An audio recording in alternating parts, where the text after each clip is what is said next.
The cost of a minibus taxi fare can be calculated using the graph, and the question being asked here is how much does it cost to travel 10 miles? I will show the solution on the next slide.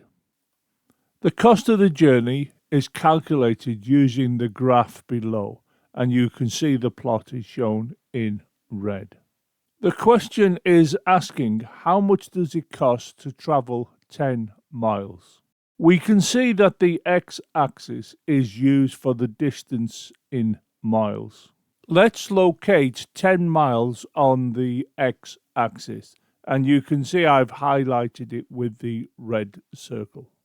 A green dotted line going straight from the 10 to the plot, as you can see.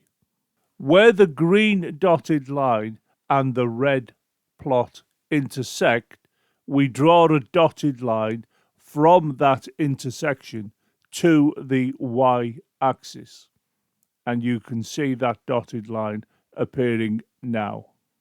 The green dotted line touches the y-axis at the position of 11.